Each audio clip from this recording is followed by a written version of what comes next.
Hi, I'm Rob G, photographer, videographer, creative, host, whatever, and I'm a former teacher in one of the largest and best school districts in the country. So welcome to My Time Teaching, where I go through all of my experiences over my 5 years in public schools. So over 5 years, I loved virtually every second that I had teaching. Let me say that again. I loved every second that I had in the classroom with students, working, doing projects, doing all of the normal classroom stuff that we did. Students are the best part of the school. On those days when they weren't there, like teacher work days, terrible. No energy in the school whatsoever. On those days where towards the end of the year, when there's no seniors and less people there, it starts to get a little bit boring. When we were teaching from home during COVID, awful. You need the students' energy. They bring energy into the school, and it's great. It's great to have every day. So, if I love teaching so much, why the hell am I not teaching? That's what I want to talk about in this first episode. First shall be last shall be first, so why not? Let me say this, I love public schools. I think they're important. I think they're critical. I'm a product of public schools. I think they're really important. Teachers are incredibly important. Teachers are undervalued most of the time. A lot of people say teachers are underpaid. I know exactly what I got paid, so I don't really agree with all of that, but teachers are undervalued. Teachers make a huge difference in a kid's life. I remember all of the teachers that I had that were really good or good to me. They're around kids a lot, so it's incredibly important to have good teachers in place. Teachers are fantastic. But just like any other profession in America, no different than police, no different than military, no different than CEOs, car salesmen, whatever job you want to take, there are good and there are bad. So there's good teachers and there's bad teachers. There's more good than there are bad. We just happen to see all of the bad stuff that teachers do and don't see any of the good. So when I got into teaching, I took a teaching job at a school that was 36 miles from my house. Each way, 36 miles. So I commuted 72 miles a day. Now, I loved the class, I loved the classroom, I loved the students, so I didn't mind doing it. Part of the reason that program is so far from my house is because it's not available in all schools. In one of the largest school districts in America, there's only 2 of these classes available. So, I taught 36 miles from my house. Commuted every day, was happy to do it. I wanted to teach because I knew there were kids out there like me who struggled in school. School's not for everybody, and sometimes it takes creative classes or something different to pique your interest in the rest of it. So I wanted to have that opportunity. For 4 years, everything pretty much went great for me at the school. 4th year, there were some things that started to happen that were a little bit suspect, but I was still happy to be there. My 5th year teaching, my last year at the school, I had 26 incidents, complaints, or visits, whatever it was. 26 things that I had to document. Whether it was administrators, other teachers complaining, visits from security, whatever it was. I had 26 incidents that last year. If you do the math, there's like 45 weeks of school. So if you do the math, that's like every other Wednesday I'm getting somebody at my door. It was ridiculous that last year. It got to the point to feel like my students were being harassed and they couldn't move freely and do the things that they normally did. Like, I had to document all these, so I have them all listed. So I'm just gonna give you a couple of them and show you what I was dealing with that last year. All right, so the very first day of class, it's the very first day of a new year. We have students that come from 11 different schools. So any kind of new rule at our school, those students that travel there have no idea. They don't know about the new rule yet. It's the first day of class. They have made some changes to the doors that students could enter and exit the building. Fine. It's the first day of class. One of the students comes from another school. I see him standing at the wrong door outside, but it's the first day of class. Now I have a handful of things, so I look at one of my students and I say, hey, go grab the door for him. I'll talk to him so that he goes in the right door later, but just go grab the door for him today and while I put the stuff down. I go into the classroom, put the stuff down. Next thing you know, I hear a teacher yelling at the top of their lungs, just yelling at a student. I walk out of the classroom, I look, they're yelling at my student. I explain to the teacher, hey, I'm sorry, I just asked her to do that. It's on me. You don't need to yell at her. I asked her to do that. The teacher starts yelling at me and telling me that I'm doing the wrong thing and that there's new rules at the school. I try to explain to her, it's the first day. Next thing you know, I got an administrator at my door talking to me about a complaint from a teacher and I'm opening the wrong door. It's the first day. Later on that year, The same teacher I'd had several issues with over the entire year. Next thing you know, I get parking tickets on my car. A teacher gets parking tickets on their car in a parking lot that they work every day. I get parking tickets on my car because I have the improper parking pass in my car. The teacher knows it's my car. I'm the only teacher that gets the tickets. Somehow the school gave a teacher the power to put parking tickets on other teachers' cars. It's absolutely ridiculous to me. Now, I had the right parking pass. I just had the new one behind the old one. I definitely wasn't going to change it after I got the parking tickets. I was just going to leave it up there for the rest of the year, so I did. There is no chance those parking tickets are ever going to get paid. I had some issues when I came back to school that year, where for 4 years we had a capped number of students in the class because the school district didn't provide enough equipment or funding for equipment to be able to accommodate larger class sizes. So we had a capped number the entire time. I come back to school that last year, all of a sudden that number has gone up by 35 to 40%. Nobody talked to me, nobody asked me, but next thing you know, I've got class sizes that we don't have enough equipment to go around. Now, I understand funding can be issues sometimes in public schools, but it really doesn't have to be. If you want to look at something, you can go look in Northern Virginia and you can see that virtually every high school from the DC line to West Virginia and to the coast, virtually every school in that area, which is a lot, multiple school districts had their football fields redone with new turf.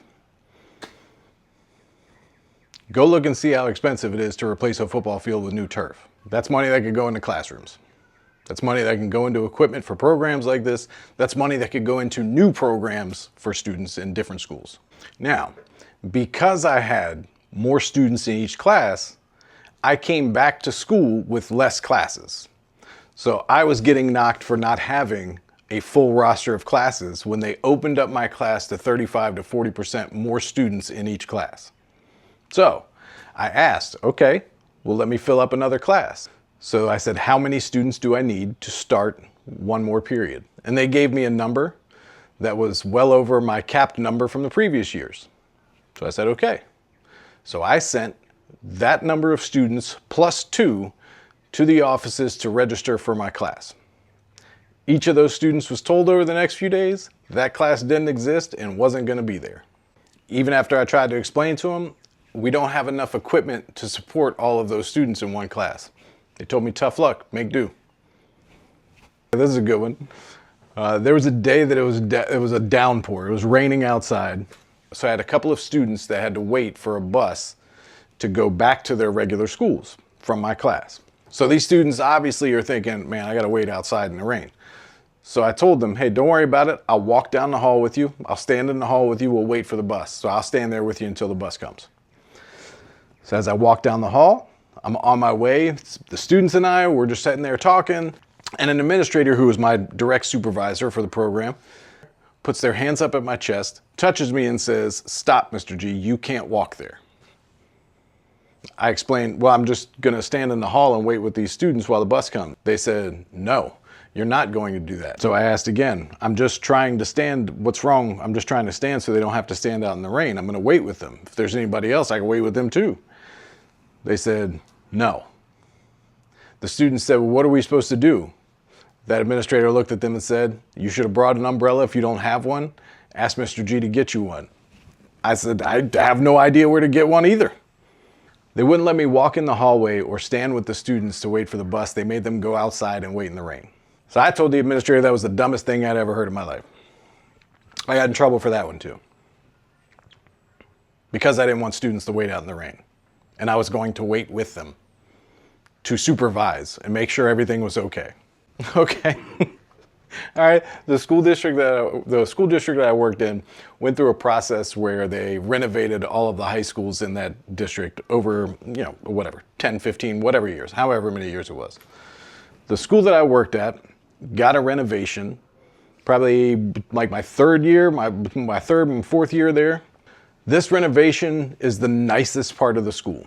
It's big, it's beautiful. When they first built it, the administrators and principals talked about how this was going to be a different area where classes could come and they could hold classes out in this big, beautiful area. People could come and eat lunch. It'd be more of a lounge area, just be better and more inviting for the students. My 5th year, we come back. The administration has all of the furniture removed from the brand new section, tells all of the students that come there from other schools they can't walk in that new section. So you built a big, beautiful wing of the school, the nicest part of the school, and then tell students they can't use it. You spent millions of dollars creating this big, beautiful part, the best looking part of the school, the most beautiful part of the school, and then you told students they couldn't use it. What's the point? Literally removed the brand new furniture. One day I got a student with a nosebleed, got blood coming all down his face. I said, go to the bathroom, go take care of that. He goes running out in the hall. 2 seconds later, he turns around and comes back. I said, what are you doing? He's still covering his face. He says, the teacher out in the hall told me I needed to pass. You can see the kid's got blood coming all down his face and you're gonna tell him to go get a pass.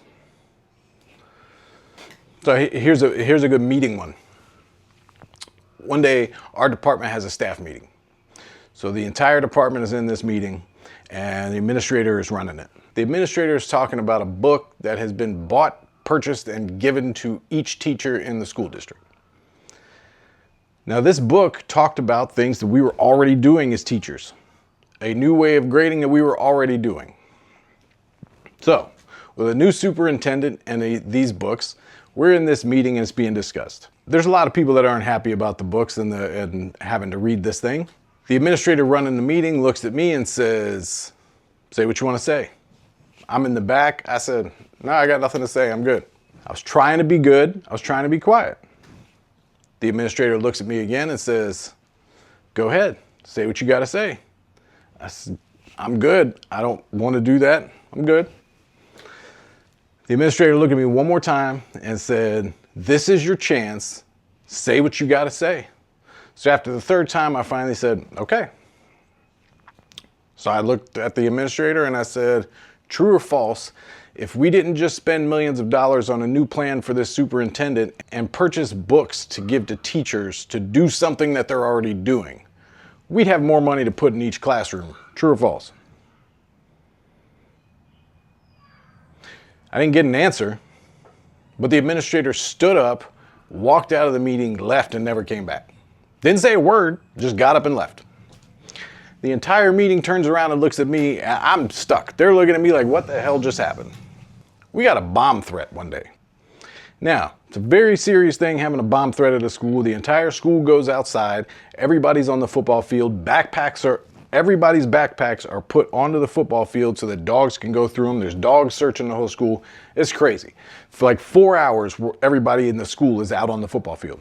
So I'm walking my class to the football field as instructed. So I see one of the vice principals that's obviously in charge. They have a megaphone. They're sitting there giving instructions. They walk over to me and say, hey, I'm about to tell all the teachers this. Put your students in the bleachers and then go over to the football field so you can help sort things out and just be there, just to clean things up and just help out. I said, not a problem. Did exactly what he asked. 30 seconds after I send my students to the bleachers like he told me to, my administrator, same one that left the meeting, comes to me, looks at me with a very concerned look and just starts to say, what are you doing? I said, I'm doing exactly what the administrator just told me to do. And they said, I'm telling you that you need to be with your students and you need to go over there. And I said, but that's exactly the opposite of what they just told me. That administrator looked at me and said, I don't care what they told you. I don't care what you think. You need to listen to me. Is that a problem? So this administrator's yelling at me in front of all of the students, faculty, staff, everybody out there, cops, whatever there was. Everybody out there, this administrator's yelling at me. I don't like being confronted in that way. So I didn't say a word. I just stepped back. As I did, the administrator with the megaphone starts giving the same instructions that I just did to everybody that was out there. So everybody did exactly what I was doing, what the administrator just said. I got in trouble for being insubordinate and not listening when I was listening to exactly what they said. So at the end of the year, our department, which consists of like 14 classes or something, that department always has a like cookout or ice cream thing at the end of the year for all the students. There's not much there. It's nothing. We just have a good time for the students. That's it. So at some point in the year, we're told that there's not enough money for us to have a party at the end of the year. In the same conversation, they tell us for half of the 14 teachers, the other half didn't know anything about it. They've bought a water jug that's been being replenished all year, and they've paid $1,000 for it, and because of that, we can't have a party at the end of the year for all the students. Now, half of the room didn't even know the water thing existed, but they paid $1,000 for it all year, and then the students couldn't have a party at the end of the year. So you put a few teachers and their water consumption in the school above having a party for the students at the end of the year. So all this stuff that was happening that last year really had me start to look at other options. So I had a conversation with a former principal that I knew. And in the midst of that conversation, I explained to the principal that there would only be 3 schools that I would teach at. The one that I teach at now, the school that I went to growing up, and the school that my kids would go to. As luck would have it, that principal told me, go ahead and put your application in because the school that your kids would go to has that program, and that job is open now. It's less than 2 miles from my house. My kids will go there, and it's the same program, and they want me to build the same thing there that I had at the other school. What could be better than that? So I applied. I got the job. Informed my old school that I wasn't going to be back the following year, and then I started preparing for the new school. I started working from May with the principal, with the vice principals, with some of the staff, on things that we were going to do with the program, how we were going to make that program grow and be bigger and make it the best program in the state, how we were going to do different things with film festivals and partnerships with community figures, partnerships with businesses, and different things that we could do to really grow this program and make it special for the students. We planned on this video production class for 4 months. I went to the end of the year meetings at the school. I'm all in, ready to go. Planning, making logos, making preparations, talking to different community people, figuring out how we're going to move forward with this and just grow it and make it awesome. Getting a list of all the equipment, getting a list of all the things. I'm planning out curriculum, doing all of the things that I should be doing, getting prepared for a new job. Again, I'm planning for 4 months. It's a week before teachers report to school. I am at the school to shoot a video with the principal for the first day of school. A video that he asked for, that I was happy to make. I show up for the appointment, the principal's late. Not a problem, I'm waiting around. So as I'm standing there in the office, I ask somebody in the office, hey, do you mind if I get a copy of my schedule just so I can get familiar with it before the first day? They say, no problem. Here you go, give me a copy of the schedule. Mind you, the contract that I signed was as a video production teacher. I'm not qualified to teach other things. You want me to teach professional photography, professional videography, I can do that. And I am good at that, I can do it. Outside of that, I'm not certified or qualified to be teaching other classes. So, I get a copy of my schedule. My schedule says economics, 3D animation, and yearbook. Those are the classes I'm teaching. Not one video production class at all. I've been in the building, I've been exchanging emails, I've been planning throughout the process. Never has this been said to me whatsoever. Obviously, I'm a little bit upset. So I send an email to the vice principal. I say, hey, I got this schedule that I don't think it's right because I don't have any video production classes on there and they're all like economics and 3D animation, which I know nothing about.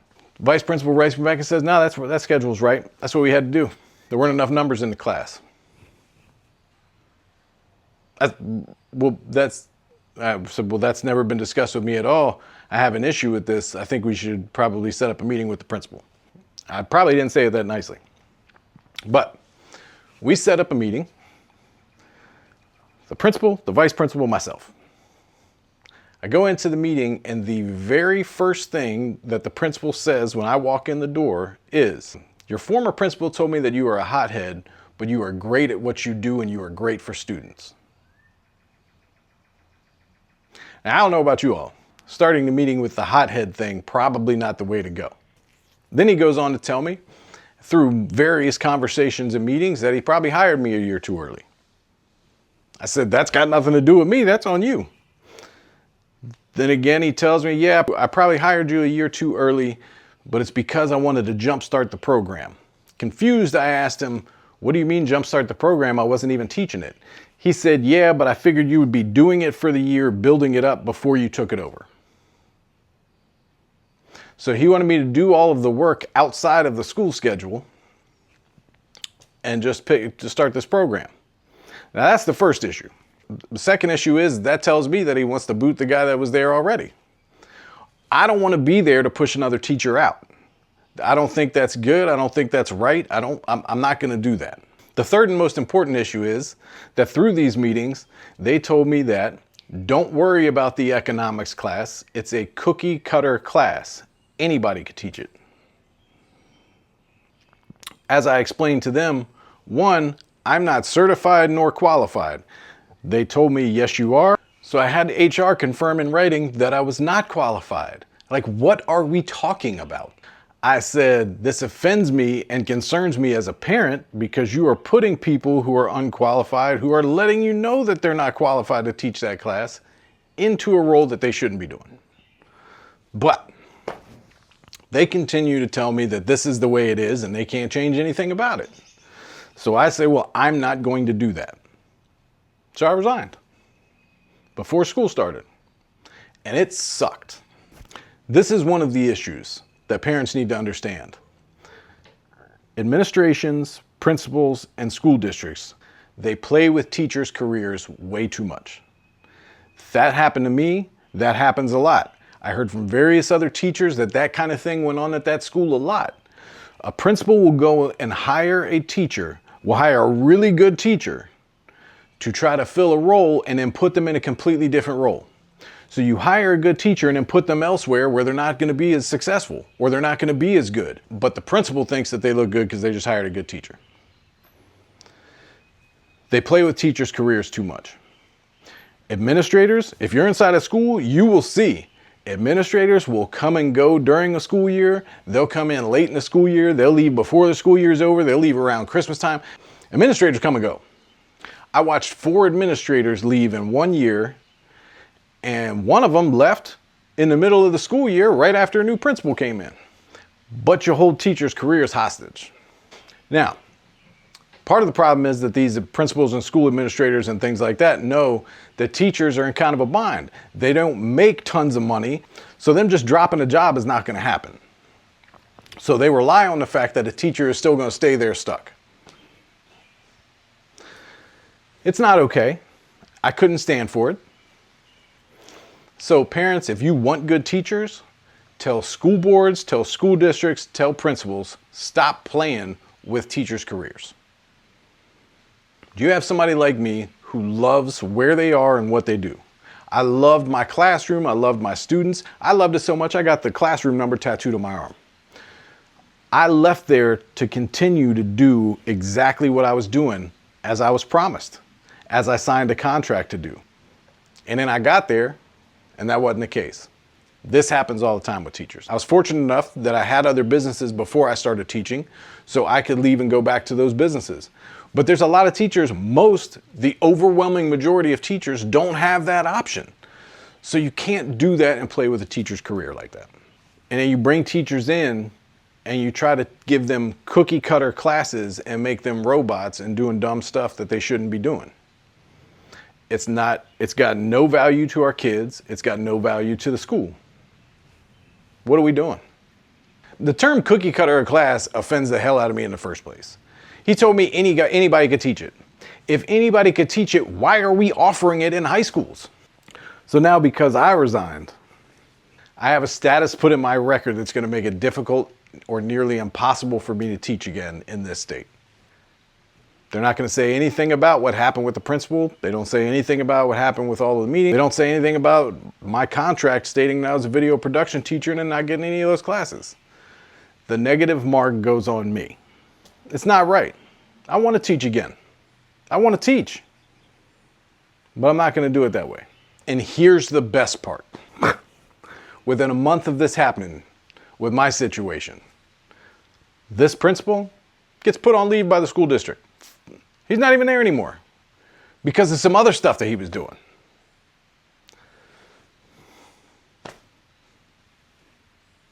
So between the 26 incidents my last year and the situation with the principal at the new school, it pushed me out of teaching. And that sucks. I'm still in contact with all of my students. I still do as much mentorship and internship as I possibly can. But I miss being in the classroom. And it sucks that it worked out that way. And my story is not the only one like that, trust me. There are a lot of people out there who have had similar situations. And it's not okay. So that's it for the first episode. The goal of this show is to show you things like that. Things that people don't see, things that parents don't see, things that happen all the time that go unsaid and teachers get screwed. For me, the goal now is to continue teaching somehow. Maybe not in public schools, but I want to start a program, a class, an after-school thing, whatever it is, to be able to continue to teach cameras, photography, videography to middle school and high school students. So if I'm lucky enough to make revenue from this podcast or get sponsorships from this show, so if I'm lucky enough to get revenue from this show or get sponsorships for this show, all of that goes into building that program. That's what I want to do. I want to make it bigger and better than we had in public schools so that we can help more students. So if you care about kids, support the channel. Watch, like, subscribe, support the channel. If you don't support, if you don't watch, if you don't subscribe, I get it, you just don't like kids. That's fine. So join me next time where I talk about how it started. There's a very interesting slide that was shown to all of the teachers my very first day of teaching that is going to be incredibly interesting to you all. Check it out on the next episode. So I'm Rob G. This is my time teaching. Until next time, be good. And if I don't see you again, who gives a shit?